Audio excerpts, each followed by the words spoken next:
Hi, my name is Nathan Biller. I am a small infill developer working in the city of Grand Rapids. And today we're going to talk about accessory dwelling units. There's something that I've added to all of my new builds, and we're going to talk about the challenges, the opportunities, and why you might want to consider adding this to your own portfolio. Welcome to the Rental Property Owner and Real Estate Investor Podcast, brought to you by the Rental Property Owners Association, where real estate investors have found success since 1968.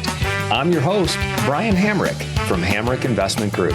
This episode is sponsored by Green Property Management, managing everything from single-family homes to apartment complexes in the West Michigan area. Find out more at greenpropertymgt.com. And RCB and Associates, helping real estate investors and small business owners navigate the complex world of health insurance and Medicare benefits at rcbassociatesllc.com. Hello and welcome to episode 513. What if the solution to West Michigan and the rest of the country's housing shortage isn't massive new developments, but small homes tucked into the backyards of the neighborhoods we already live in?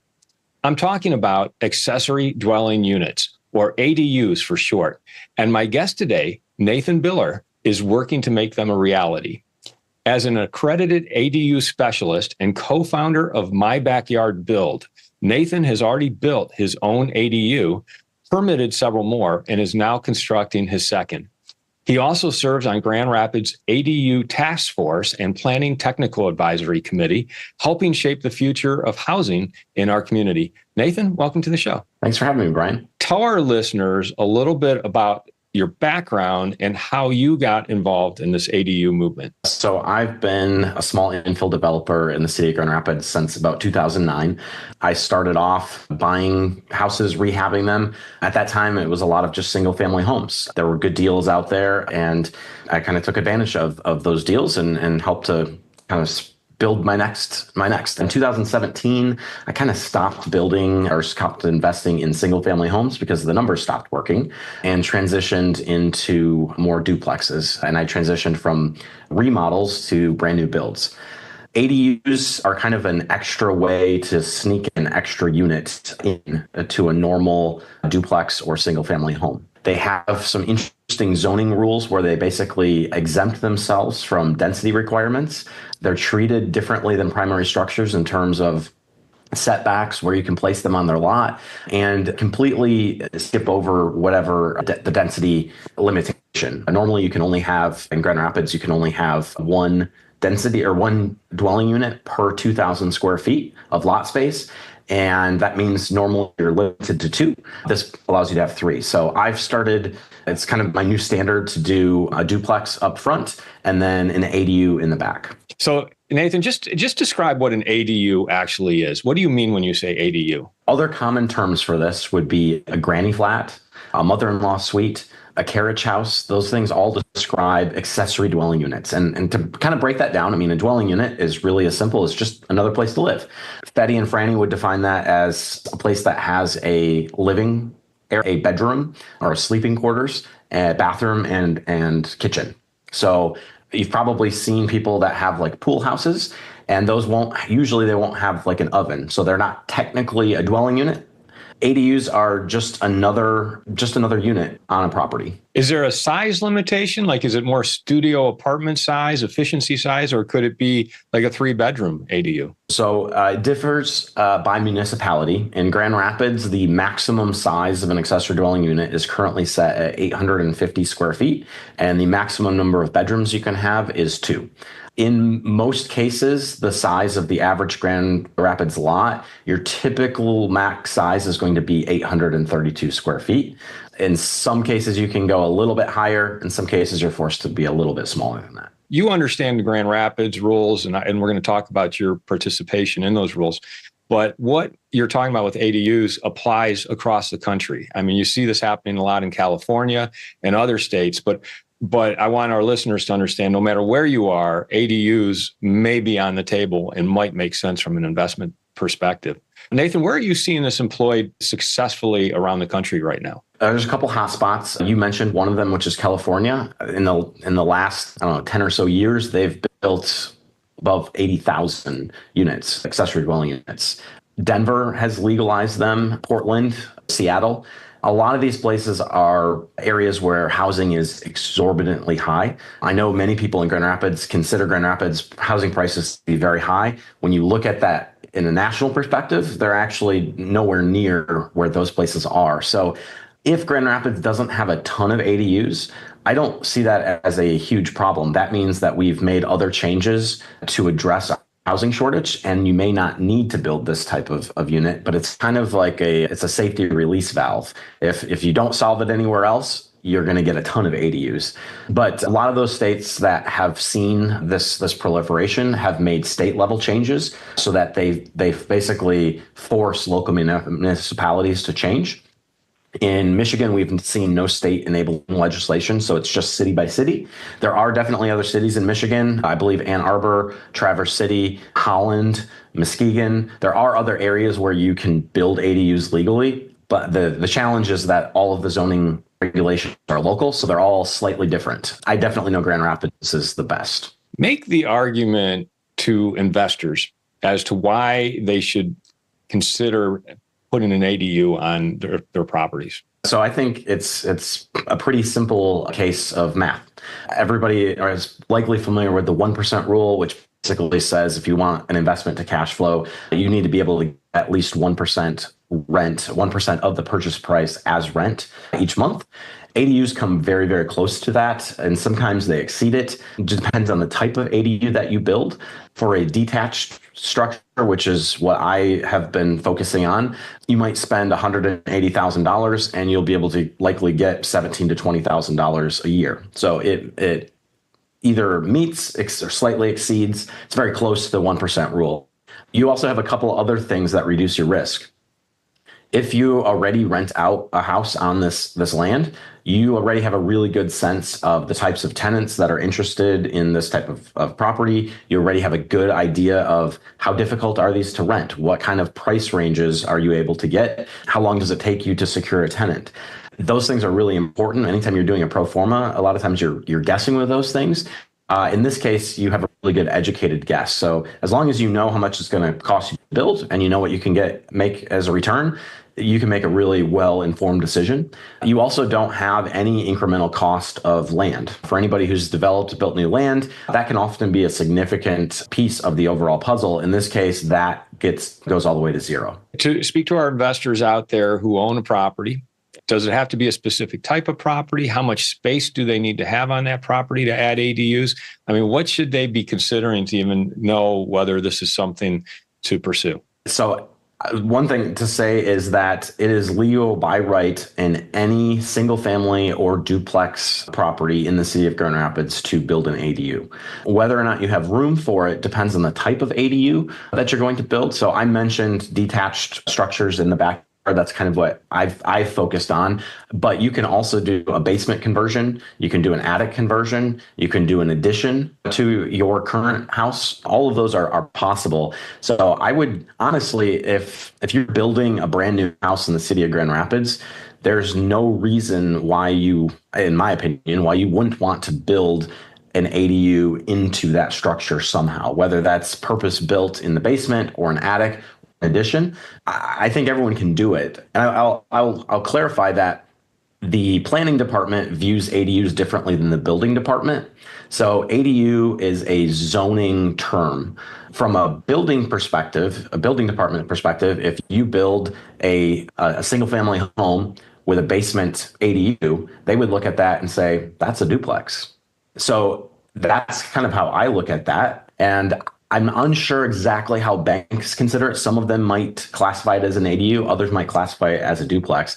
But if you are allowed to build a duplex and you're only building a single family home, I think you're not only leaving money on the table, you're also not helping to solve this massive housing shortage that the city has. Based on what you just said, one of the things I've heard this story several times over the years in Grand Rapids where someone buys a duplex and then they realized that it was converted but not permitted to be a duplex.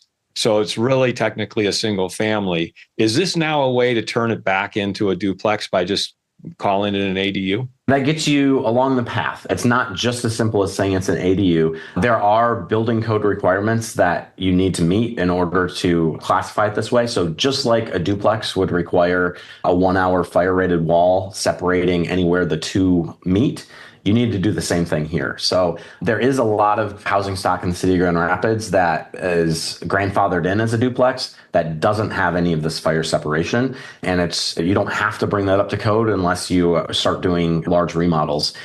If it was an unpermitted change of use from a single family home to a duplex, you just saying, oh, well, it's an ADU doesn't quite get you there. You would need to take steps to basically install the fire rating. You'd need to bring it up to the current building code, which can sometimes be challenging. It can be part of the actual existing structure, or you can add on or just convert something into like a granny flat. But it can also be a freestanding structure in the backyard or, adjacent to the main structure, right? Absolutely. And what are the rules as far as that? Because I know in Grand Rapids, there's also some sort of algorithm where you have to have so much green space on the lot. And, if you put a ADU in, well, now you're sucking up some of that green space and maybe you can't do it. So how does that work? Currently, you still have to meet all of those requirements. So in most places in Grand Rapids, I know traditional neighborhoods, low density residential, it's TNLDR for short, the best. You need to have 40% green space for single family homes. Adding an ADU doesn't change that at all yet. I will say that the entire city is kind of leaning in on this issue. The mayor, in his state of the city address, he mentioned a couple of key priorities, and one of them was this ADU task force that he ended up appointing me on. And right, we're finishing up our work. We'll probably be presenting some potential suggestions, solutions to the committee of the whole in November, and then the city commission. And one of those things is the idea that for a duplex, for a two family in the city of Grand Rapids, they lower the green space from 40 to 35. And while this is from a zoning perspective, an ADU is separate than a two family, it's kind of the same. There's likely going to be two families living there. Might we be able to make that reduction? So currently you have to conform to all of those things, but in the future, that might make it easier and cheaper so that more people can do it. As far as setbacks, those can be some confounding variables. A detached structure is considered to be an accessory structure. It's got a special place in the zoning ordinance, but it basically means that you can have that closer to the lot line. For a primary residence, it has to have at least a 5-yard setback. For an accessory structure, you can go as low as 3. If you do that, you do have to fire rate that wall. So there's some give and take on that. But the ordinance that Grand Rapids currently has is really well constructed and does give you a lot of freedom for where you can place that on your site. Now, downtown Grand Rapids has a number of historic neighborhoods with their own rules. How do ADUs play into those rules? They still have to meet the historic district standards, which are always higher. I am not an expert on this. I don't own anything in any of the historical districts, and it's not something that I've ever wanted to get involved in. That said, you can do it. The mayor himself lives in Heritage Hill, and he's got a carriage house that's been there for, 100 plus years that he's working on converting into his own ADU. So it certainly is possible. There's, just like anything, there's going to be a couple additional hoops that you have to jump through, though. So you could take like an existing carriage house. And when you say carriage house, it truly was a carriage house for horses back before cars, right? So you can take those structures and turn them into ADUs if you choose. I would say that is likely the exception versus the rule. The issue is that when it becomes a dwelling unit, it has to be built for residential codes. So a lot of times if it's just a garage or just a carriage house, or if it's 100 years old, there's likely no footings there. There's no frost protection. And if you're going to be building a house, you're going to be spending $180,000 to build one of these. You probably don't want to put that on a 100-year-old foundation that wasn't designed or engineered to support it. So you can do it. There are some rare exceptions. And I would honestly say that if you're in the historical districts, there's a good chance that you might have one of those exceptions because things were maybe over-engineered at the time. It's certainly the easiest and comes with the least surprises if you're building brand new, though. I'd like to take a moment to tell you about Green Property Management. Not only do they manage everything from single-family homes to apartment complexes in the West Michigan area, they also manage my entire portfolio. So I can tell you from personal experience that their unique flat fee management style is worth a closer look. If you feel that your property isn't operating to its fullest potential, then Green Property Management can help you take a holistic approach that will save you money, eliminate your headaches, and increase your net income. And if you're a property manager interested in applying Green Property Management's model, give them a call at 1-866-95-GREEN or visit them on the web at greenpropertymgt.com. If you're thinking of leaving your W-2 job and becoming a full-time real estate investor, one of the greatest costs you must consider is healthcare for you and your family. When I made this transition myself, I found the whole healthcare insurance process to be confusing and frustrating. That's why I'm glad I met Chad Creasy at RCB and Associates. Chad is a professional health insurance agent who helps real estate investors and small business owners understand and choose their best healthcare options. And best of all, his services are covered by the insurance company and won't cost you a dime. If you live in Michigan and are expecting a change in your healthcare insurance coverage for any reason, or losing employer coverage or transitioning into Medicare, then you owe it to yourself to contact Chad Creasy at rcbassociatesllc.com. What are some of the prohibitive factors to putting an ADU in? I mean, if you're building something in the backyard, well, then you've got infrastructure issues. How do you get the electrical and those sewer and the plumbing and everything to that structure? Name some of the prohibitive factors that need to be taken into account? It's very timely of you to mention this. Yesterday, I was on site at a place on the northeast side where we're building a second ADU, my second ADU, the only one ADU per lot. And I met consumers there because they don't have a way to get electricity back to the unit. They can't put a pole, or they're not to put a pole on the property, and so we actually have to change the meter box to a 3-gang, and then do a conduit from that I have to pay for that goes underground to the back. So that additional change is that's an extra $5,000 that's been added to the project that wasn't originally anticipated. So your major utilities that you need to get back there, just like anything, you've got your water and sewer, you've got your electric, and you've got your gas. It depends on the site, depends on where the electrical lines are. I always tell people that you want to start connecting with consumers and DTE as soon as possible. As soon as you get that building permit, you should be engaging with them, because their process is oftentimes multiple months long, and there's a good chance that you'll end up waiting on one of them to move forward. There's a couple code pieces to know about when you talk about water and sewer. You can run new laterals all the way from an ADU and tap them at the street. If you do that, it's going to be likely prohibitively expensive to do it. The easiest way is to connect to the current water line, which means that you only have 1 meter. So you've got to think about how you're going to handle splitting up bills, or if you're going to pay for the bills.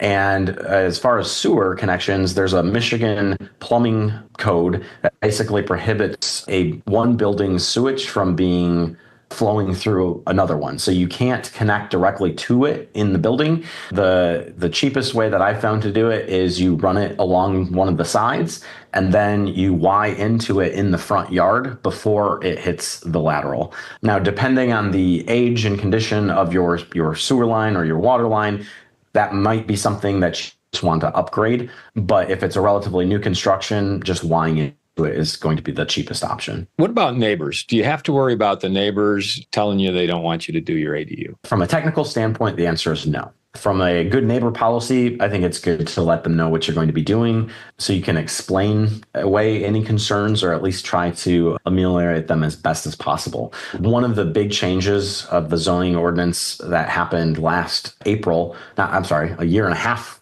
ago now, was that you can just do this by right. So even if a neighbor says, I don't want you to do this, you can still do it legally. It's best to work with your neighbors. I think happy neighbors make for good investments, but that's just me. You don't have to get their permission. The mayor put you on or asked you to be on the task force, the ADU task force for Grand Rapids. What do you hope to achieve by being on that task force? And are you able to talk about kind of what your experience with it, what you're trying to push for, and how you think it will be successful? The entire purpose of it was to make it make building an ADU easier, cheaper, and a lot more prevalent. So how do we simplify the experience and help people understand how to go through the process?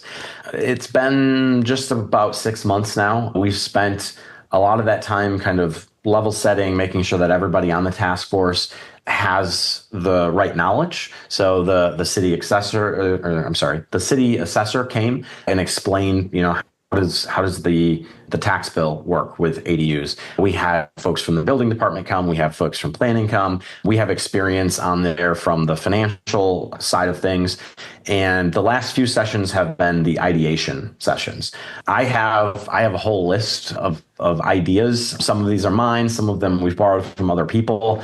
But my goal is to really make it financially viable for people to do. So here's one example. We just talked about all of the infrastructure that you need to connect up to make one of these.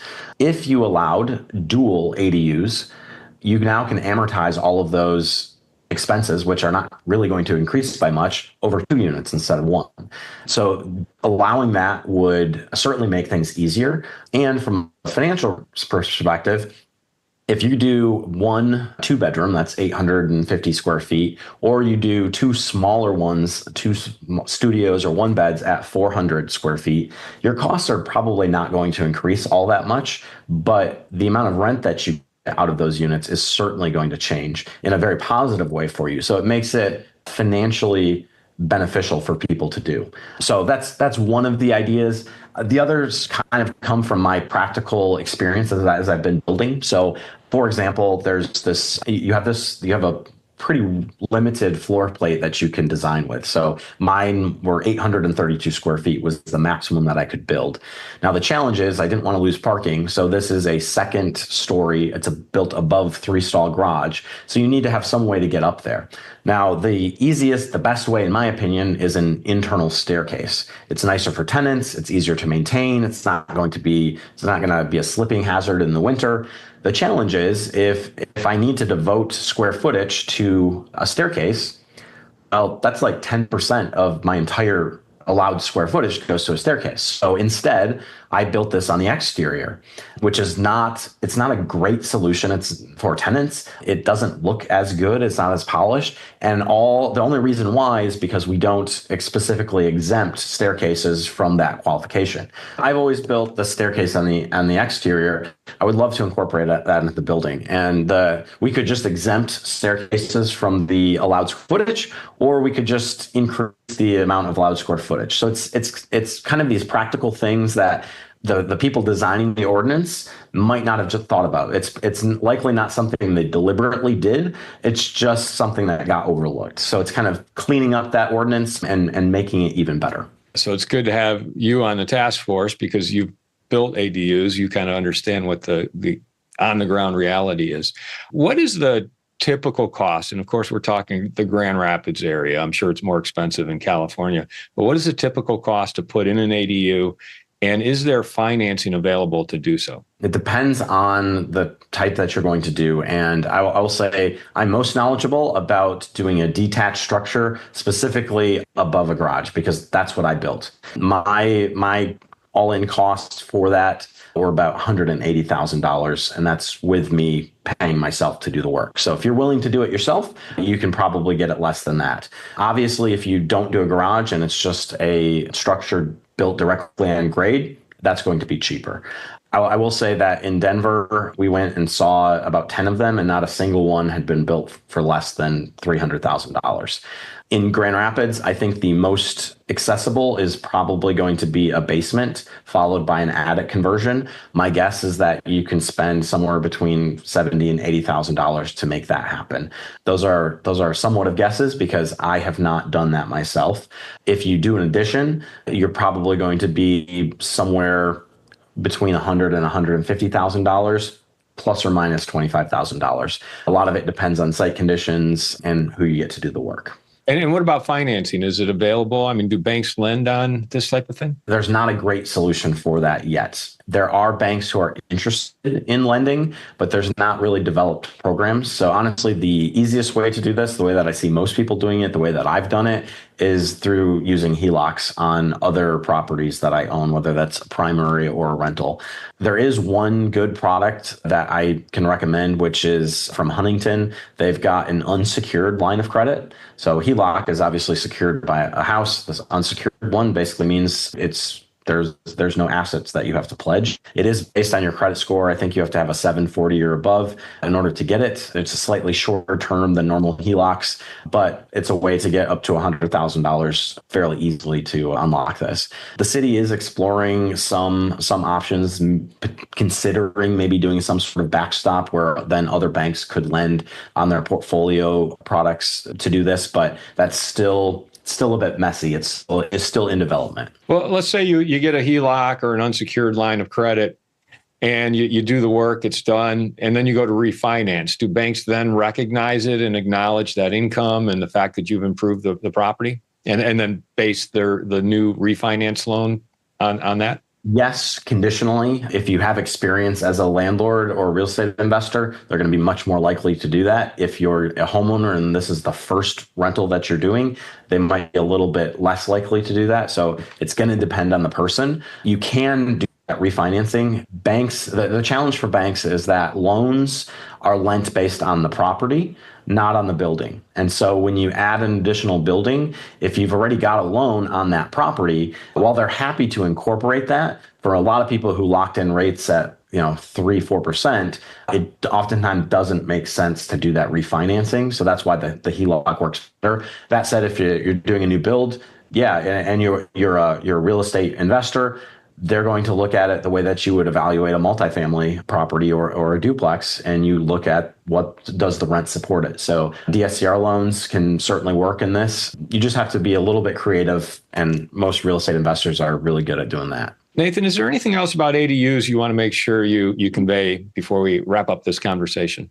I would say that there's a really cool math number that works. We think about things from an investment standpoint. How does it work? Can I get a return? One of the things that ADUs allow homeowners to do is it allows the median household income earner in Grand Rapids to afford the median house, which is some really interesting math. Basically, it's the equivalent of an additional $20,000 of income.